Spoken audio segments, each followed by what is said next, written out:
Yang merusak Indonesia ini adalah partai politik, sehingga negara kacau kayak gini. Partai politik suka ngaco itu. Besok yang akan menang Anies, besok yang akan menang Ganjar, besok yang akan menang Prabowo. Masih curang, ya masih curang, tapi yang curang sekarang bukan pemerintah. Yang curang itu partai-partai sendiri. Golkar mencurangi PAN, PAN mencurangi Golkar di tempat lain. Parpolnya nolak, DPR-nya nolak. Ketika ditanya, DPR kok nolak? Dan kan bagus. Bos, parpol itu adalah produk ijtihad yang sah di bidang ketatanegaraan. Kenapa sah? Karena dulu ketika Indonesia mau didirikan itu terjadi perdebatan. Apa yang mau kita dirikannya apa? Pada saat itu bentuknya apakah mau ikut mamlakah kerajaan seperti Saudi Arabia, ataukah mau ikut demokrasi? Terjadi perdebatan.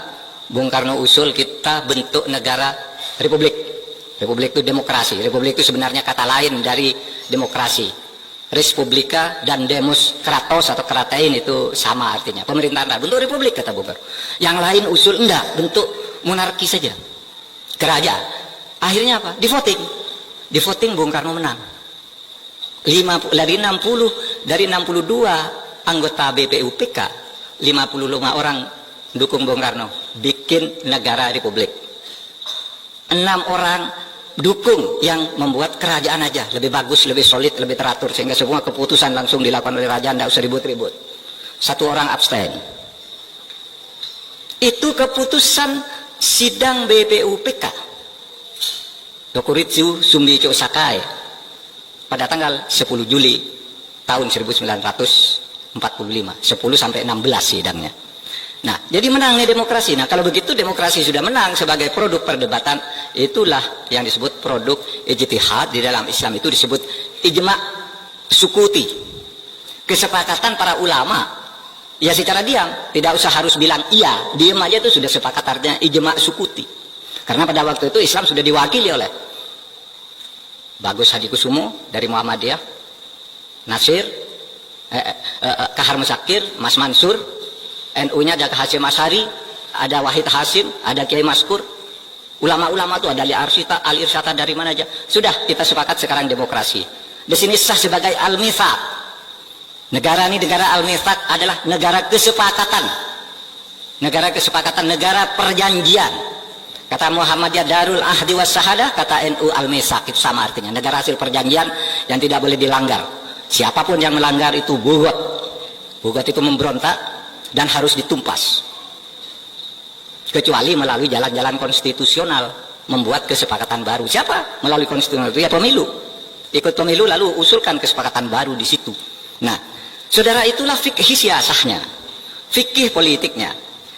Nah, saudara sekalian, dengan demikian produk ijtihad yang disepakati di Indonesia ini adalah negara kesatuan Republik Indonesia yang berparlemen dan demokrasi perwakilan. Disitulah kemudian muncul harus ada parpol, partai politik. Nah, kalau diurut fikih siasahnya seperti itu. Nah, sekarang oleh sebab itu sejak Indonesia merdeka lalu apa? Karena ini negara demokrasi harus ada pemilu. Ya, ditulis di situ dalam waktu 6 bulan di Undang-Undang Dasar aturan tambahan ditulis begini, dalam waktu 6 bulan setelah perang Asia Timur Raya diselenggarakan pemilihan umum untuk memilih anggota DPR, MPR, Dewan Pertimbangan Agung, MPR, DPR, Dewan Pertimbangan Agung, dan lain-lain lembaga negara lah. Pokoknya 6 bulan waktu itu. Kenapa? Karena ini negara demokrasi, harus ada pemilu. Nah, berdasar itu, lalu pada tanggal 3 November, pemerintah mengeluarkan maklumat wakil presiden tertanggal 3 November tahun 1945 yang isinya begini nih. Kepada seluruh rakyat Indonesia dipersilahkan membentuk partai politik yang sebanyak-banyaknya untuk menyalurkan aspirasi masyarakat berdasar kelompok aspirasinya. Bikin sebanyak-banyaknya, nanti ikut pemilu, kata Bung Hatta. Nah, disitulah lalu bermunculan partai politik yang kemudian sesudah diseleksi pada tahun 55 ikut pemilu. Nah, disitulah masalah mulai terjadi, saudara. Hasil pemilu tahun 55. Ada DPR yang terbentuk, ada konstituante yang terbentuk. Konstituante bersidang di Bandung sejak bulan Maret tahun 56. Untuk apa? Membuat konstitusi baru, merumuskan ideologi negara yang baru. Karena waktu itu kan ribut tuh, kenapa kok dulu Piagam Jakarta kok tidak jadi Pancasila ya? Siapa ini yang mengubah? Terjadi perdebatan. Ya udahlah, nanti selesaikan di pemilu. Jadi pemilu 55 kita perdebatkan lagi ini. Terjadi perdebatan lagi. Mulai bulan Maret tahun 56 sampai bulan Juli tahun 59. 3,5 tahun berdebat. Ganti ideologi, ganti tidak. Nggak bisa tercapai. Sampai akhirnya apa? Timbul krisis politik di mana-mana. Partai politik saling gotok-gotokkan. Di suatu tempat membentuk front Islam, yang lain membentuk front Pancasila, yang lain membentuk barisan pendukung Soekarno. Bangsa ini mau pecah. Kesepakatan tentang konstitusi tidak dicapai. Pada akhirnya apa? Bung Karno mulai berpidato, ditulis di bukunya Herbert Fett, kita kenal nama ini, dan Lens Kestel, guru besar, tamu di sini, sampai saya kuliah di sini tahun 90-an masih di sini beliau. Menulis di buku Pemikiran Politik Indonesia 65, itu disebutkan situ Bung Karno berpidato. Yang merusak Indonesia ini adalah partai politik. Bung Karno. Yang merusak Indonesia ini adalah maklumat Wakil Presiden 3 November tahun 45 yang menyuruh membentuk partai politik. Sehingga negara kacau kayak gini. Oleh sebab itu kemudian Presiden mengeluarkan dekret Presiden untuk menyelamatkan Indonesia, menghentikan kontroversi soal Piagam Jakarta dan Pancasila dan sebagainya. Maka Bung Karno menyatakan membubarkan konstituante, membentuk MPRS, DPRS dan DPAS, dan kembali ke Undang-Undang Dasar 1945. Nah, di situ timbul kontroversi sudah mulai terhadap partai politik ini. Saudara, waktu itu kita agak marah kali ya. Waktu membaca sejarah itu, kok begitu ya Bung Karno ini? Partai politik hasil pemilu dibubarkan. Yang berhak memberlakukan undang-undang dasar bukan presiden, itu seharusnya konstituante. Lalu ditulis di sejarah ketatanegaraan kita, Bung Karno melanggar konstitusi, sehingga dijatuhkan pada tahun 66. Tapi saudara, kalau saudara lihat kehidupan partai politik sekarang ini, rasanya Bung Karno benar. Partai politik suka ngaco itu. Ya kan, itu yang dilakukan oleh Bung Karno. Lalu kalau enggak, negara ini pecah. Dulu kita maki-maki Bung Karno setiap penatanan P4, demokrasi terpimpin ini salah. Lalu sesudah saya jadi menteri ini tahu, oh iya ya, Bung Karno enggak salah kalau dibiarin kayak gini, enggak dilawan, enggak ditreatment dengan tegas, negara ini bisa hancur, saudara. Kalau zaman Bung Karno dulu kehancurannya mungkin pertentangan ideologi, sekarang bisa karena persoalan korupsi dan ketidakadilan. Nah, itulah sebabnya saya katakan, saudara sekalian, jadi kita ini, saudara sekalian, mempunyai negara demokrasi di mana partai politik itu merupakan salah satu instrumen penting. Itulah sebabnya zaman Pak Harto itu partai politik, yang zaman Bung Karno yang ikut banyak sekali sampai perorangan ikut ini ikut, zaman Pak Harto dijadikan 10 aja yang boleh ikut. Pemilu pertama tahun 71, saudara yang sudah ada di tahun 71 ingat ada 10 partai politik. Tapi tahun 73 oleh Pak Harto disederhanakan, 3 aja biar nggak ribut-ribut. Ternyata lalu kemudian 3 partai ini dikooptasi oleh kekuatan politik Orde Baru, sehingga di situ terjadi KKN, korupsi, kolusi, dan nepotisme yang akumulatif. Apa akhirnya? Pak Harto dijatuhkan juga, tidak ikut ketentuan undang-undang dasar. Demokrasi zaman Pak Harto itu demokrasi formal berjalan, setiap 5 tahun ada pemilu. Pemilunya ya direkayasa, tidak pakai survei, saudara, udah pemenangnya udah tahu. Ya. Kalau sekarang ini kan asik nih, asik saudara, jangan salahkan situasi sekarang ini survei. Besok yang akan menang Anies, besok yang akan menang Ganjar, besok yang akan menang Prabowo. Enggak apa-apa. Survei dulu enggak boleh. Besok yang akan menang harus Pak Harto, harus Golkar kalau dulu. Udah diatur semua partainya, makanya dulu ada ABG, ABRI, birokrasi, Golkar. Itu yang menentukan pemenang. Saya kemarin cerita di PDIP. Begini, saya bilang, itu ada kejadian lucu tuh. Menurut Undang-Undang Susduk MPR, DPR, dan DPRD, susunan kedudukan MPR, DPR, dan DPRD, di tahun 1997 disebutkan bahwa DPR terdiri dari 11 fraksi. Dan setiap partai harus punya minimal 1 orang wakil di dalam fraksi itu. Tiba-tiba karena pemilunya tidak adil, bersemangat nih PDI waktu itu dipimpin Suryadi, Bu Mega juga ada, masih menjadi bagian dari itu tapi udah pecah. PDI dikerjain. Apa? Di Sumatera Utara ternyata PDI hanya dapat 10 kursi di seluruh Indonesia. Hanya dapat 10 kursi dari sebelumnya 44 kursi. Tinggal 10 karena dikerjain sedemikian rupa, diteror pemilihnya, dicurangi. Akhirnya apa? Sesudah pemilu diumumkan, kaget loh. Ini kalau kursinya hanya 10 bertentangan dengan Undang-Undang Susduk. Kan katanya setiap komisi harus ada 1 wakil. Nih PDI hanya 10, terus siapa nih wakil satunya? Saudara tidak pakai pemilu ulang, tiba-tiba diumumkan oleh Gubernur Sumatera Utara Kaharudin Nasution. Di Sumatera terjadi kesalahan perhitungan sehingga PDI menjadi tambah 1 kursi, genap 11 sekarang. Tidak pakai pengadilan tuh langsung dapat kursi. Karena apa? Semuanya sudah direkayasa. Saudara pasti masih ingat tuh. Baca media hasil pemilu tahun 97, pemilu terakhir Orde Baru. Nah sekarang kan tidak bisa begitu. Pemilunya sekarang sudah baik, saudara. Udah baik. Masih curang? Ya masih curang, tapi yang curang sekarang bukan pemerintah. Yang curang itu partai-partai sendiri. Golkar mencurangi PAN, PAN mencurangi Golkar di tempat lain. Sehingga saling gugat. Nggak ada pemerintah. Loh, KPU nggak beres. KPU itu bukan pemerintah. KPU itu yang membentuk DPR. Hasil partai pemilihan orang-orangnya partai politik semua yang memilih. Ini pemilu yang sekarang. Tetapi saudara, dari liberalisasi politik yang seperti itu, kemudian lahir apa? Ya.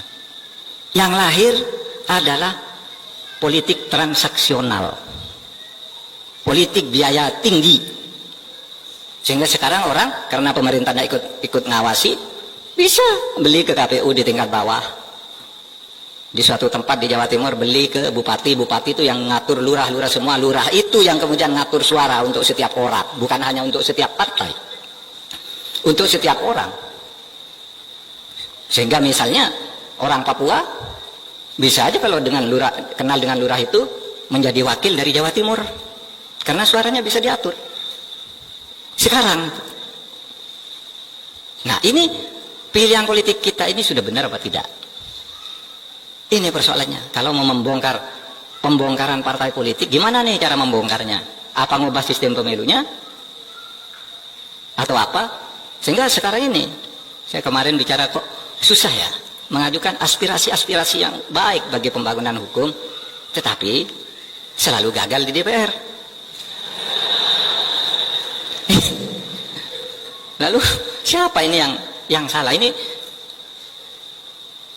zaman Bung Karno tuh undang-undang, wah hebat, banyak lahir. Setiap ada aspirasi rakyat, undang-undang dibuat undang-undang. Zaman Pak Harto juga lumayan. Nah sekarangnya undang-undang penting, nggak bisa lahir. Parpolnya nolak, DPR-nya nolak. Ketika ditanya, DPR kok nolak? Dan kan bagus, bos.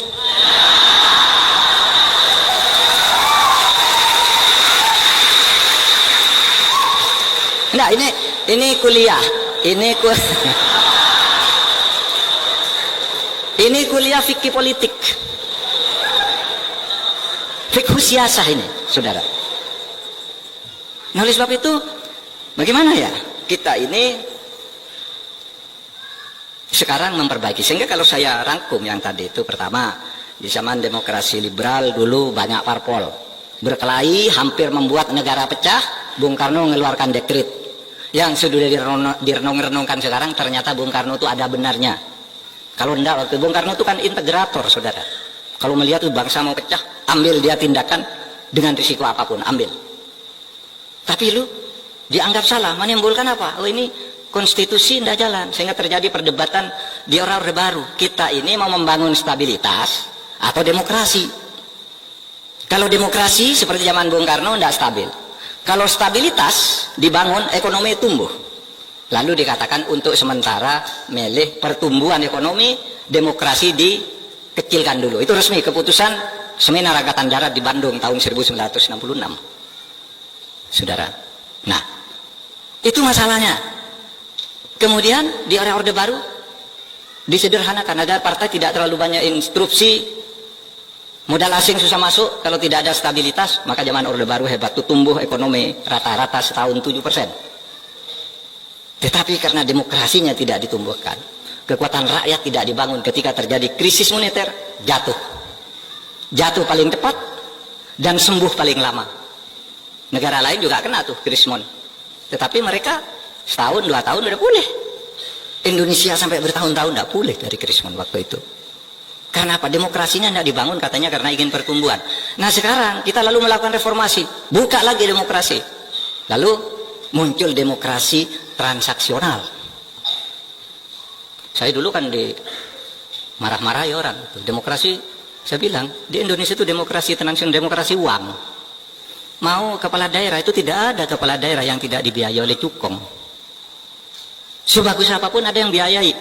Ya, enggak semuanya Pak, ya betul. Berapa? 84% kata KPK. KPK itu menyatakan resmi, hasil temuan KPK 84% kepala daerah di Indonesia dipilih melalui cukong. Apa kemudian kalau orang kepala daerah dipilih melalui cukong, sudah jadi, dia minta konsesi ini, izin ini jangan dikeluarkan, perusahaan saya ikut tender ini harus menang, dan seterusnya. Akibatnya apa? Banyak pertambangan liar, banyak IUP ganda. IUP itu izin usaha perusahaan penambangan ganda, sudah diberikan ke saya, diberikan lagi ke orang lain, ribut. Maka kemarin sangat mengagetkan ketika indeks persepsi korupsi kita turun anjlok. Itu Pak Jokowi udah membangun dengan baik, naik terus. Sejak ini sampai mencapai 38, tiba-tiba anjlok ke 34. Kaget kan? Waktu peringatan 1 abad NU di Sidoarjo itu, saya sebenarnya punya tugas melepas lomba gerak jalan warga Nahdien. Tapi Pak Jokowi ngajak pulang ke Jakarta, ikut satu pesawat. Saya tidak jadi ikut acara NU lanjutannya, bicara tentang indeks persepsi korupsi. Apa yang terjadi? Saya bilang, Pak, masalahnya ada di berbagai sektor. Dari mana Pak Mahfud tahu? Tahu karena saya ngundang Transparansi Internasional ke rumah saya, ngundang Litbang Kompas ke rumah saya, ngundang partnership yang selama ini bergerak menilai tentang korupsi. Kesimpulannya apa Pak? Kesimpulannya itu, korupsi itu ada di birokrasi, terutama perpajakan dan bea cukai. Clear itu kesimpulan Transparansi Internasional. Nah di situ Pak Jokowi sudah agak agak takjub, agak heran gitu, diperbacakan. Kok tidak sembuh-sembuh?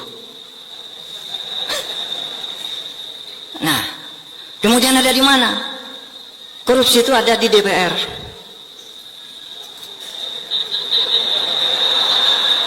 Apa bentuknya di DPR itu? Ya bentuknya konflik of interest. Anggota DPR ada yang merangkap perusahaan ini, perusahaan itu, lalu ketika menyusun anggaran, itu proyek ikut nitip. Ada lagi berfungsi ganda, konflik of interest. Menjadi lawyer kemudian ikut ngurus perkara orang. Itu temuan Transparansi Internasional. Yang ketiga di pengadilan. Kasus-kasus dibayar. Ada Pak, ada, itu udah ditangkap tuh. Di Mahkamah Agung ini ada 4 hakim agung ditangkap sekarang. Bayar. Perkaranya udah jatuh. Karena perkara udah dijatuhkan itu enggak bisa diubah. Saudara. Hakimnya aja ditangkap. Itu katanya di Mahkamah Agung. Dan itu internasional, saudara. Investor-investor asing yang memberitahu itu, Pak, kalau kami urusan tuh harus ke DPR bayar sekian, ke pajaknya kena sekian. dinego, sesudah ini ditawar begini, sudah kami mau bayar pajak penuh, tapi diminta udah turun aja, tapi sisanya dibagi. Udah tahu semua catatannya, saudara. Sehingga wah, kok tidak sembuh-sembuh ya? Gitu yang muncul. Ini yang harus kita perbaiki di dalam ketatanegaraan kita, yang pada sore hari ini kita bicara tentang parpol. Ya. Nah, saudara sekalian, kalau kita teliti lebih lanjut, reformasi di awal periodenya, periode era reformasi, itu kan kehidupan partai politik itu bagus banget. Pemilu terbaik sesudah Orde Baru adalah pemilu era reformasi pertama tahun 99, di mana PDIP menang mutlak dibandingkan yang lain lah, 36%. Yang lain dibagi ke sekian banyak partai, tapi 36% diambil PDI sendiri. Karena demokrasinya waktu itu bebas. PDI banyak pendukungnya menang. PDIP dipimpin Bu Megawati menang. Dan saudara coba lihat, pemilu yang baik, hasil pemilu tahun 99 sampai 2004. Tidak ada korupsi. Bagus, DPR-nya bagus, produknya bagus-bagus, lahir undang-undang KPK, undang-undang MK, undang-undang Komisi Yudisial. Korupsi tidak ada. Saya pernah jadi Menteri Pertahanan, tidak ada kasus korupsi saat itu. Zaman Habibie tidak ada korupsi baru, takut semua. Jangan Mbak Mega juga korupsi, tidak ada. Mungkin ada persoalan penjualan aset yang apa? Ya itu kan bukan korupsi, bisnis. Tapi korupsi yang bersungguh-sungguh kemudian muncul sesudah tahun 2004 dan seterusnya. Di situ mulai timbul politik uang. Saudara. Jadi apa? Terjadi pergeseran-pergeseran. Saya pernah melakukan studi setiap perubahan suatu rezim atau era. Hukum itu berjalan baik, tapi sesudah sekian lama hukum menjadi jelek karena kontrolnya berubah. Coba awal kemerdekaan bagus tuh hukumnya, tapi lama-lama timbul konflik. Awal demokrasi terpimpin, semua tertib, tapi lama-lama terjadi kesenangan berkepanjangan. Awal Orde Baru hebat, kebebasan pers, undang-undang DPR apa diatur semua, bagus awalnya. Minimal tahun 66 sampai tahun 69 bagus, mulai pemilu 71 mulai jelek. Era reformasi juga bagus banget, tapi lama-lama terjadi degradasi. Nah ini yang harus kita perbaiki, saudara. Sehingga dengan demikian apa ingin saya katakan pada menit-menit terakhir ini, saya ingin menyampaikan hal-hal sebagai berikut. Saudara, parpol itu adalah instrumen konstitusi untuk menjaga negara. Oleh sebab itu partai politik harus diperbaiki tata kelolanya dan proses rekrutmen politisinya. Banyak orang mengatakan sekarang di medsos, bubarkan DPR, bubarkan parpol. Saudara, itu adalah pilihan yang sangat jelek. Saya ingin tegaskan, daripada tidak ada DPR, daripada tidak ada parpol, lebih baik kita hidup bernegara ini mempunyai DPR dan mempunyai parpol meskipun jelek. Iya, begini saudara. Kalau negara berubah ke monarki, potensi kesewenang-wenangan di dalam negara apapun, kalau monarki itu potensi kesewenang-wenangannya besar, sementara masyarakat tidak punya peluang untuk mengontrol. Di dalam sejarah kebangunan khilafah Islam, itu pelanggaran dan kesewenang-wenangan luar biasa banyak terjadi. Pembunuhan terhadap ulama-ulama itu terjadi di khilafah Islam karena beda pandangan politik, memberi fatwa yang berbeda. Imam Hambali yang kita ikuti ajaran fikihnya sampai sekarang dipenjara, dianiaya karena beda pendapat dengan khalifah. Dan tidak ada yang berani ngontrol. Tetapi coba kalau demokrasi meskipun partainya jelek, bisa dia punya ulang konstitusi mengatakan partai gitu. Dalam situasi tertentu partai meskipun jeleknya bisa dipakai untuk memperbaiki negara. DPR harus ada untuk menyelesaikan masalah. Oleh sebab itu jangan berpikir dalam situasi sekarang udahlah berubah negara kita jangan menjadi demokrasi, tidak boleh. Harus tetap demokrasi. Pilihannya partai dan DPR harus diperbaiki bersama-sama. saudara. Ya. Nah, yang kedua, partai politik dalam ide kita itu dibangun untuk salah satunya adalah rekrutmen kepemimpinan bangsa. Oleh sebab itu partai politik itu harus ada, tetapi harus bersaing untuk memilih pemimpin yang benar, memilih wakil rakyat yang benar. Itu. Jadi partai politik itu bukan untuk saling meniadakan, saling membutuhkan, saling membunuh. Saya calonkan ini, kalau ini kalah lalu pecah. Nggak boleh. Yang menangnya harus diterima sebagai produk persaingan yang fair di dalam kita bernegara. Jadi bukan saling memfitnah, saling membantai. Jadilah sayang kalau memang pilihanmu yang menang dipilih oleh rakyat, kita akui bersama. Anda mau bergabung boleh, beroposisi juga boleh, tapi oposisi itu ada batas-batas konstitusionalnya juga. Yang penting partai sehat, parlemen sehat, saudara. Dan yang terakhir, saudara, tidak ada partai politik itu yang jelek benar, tidak ada partai politik itu yang baik benar. Di partai apapun ada orang baiknya, tapi di partai apapun juga ada koruptornya. Oleh sebab itu, ini yang harus diperbaiki.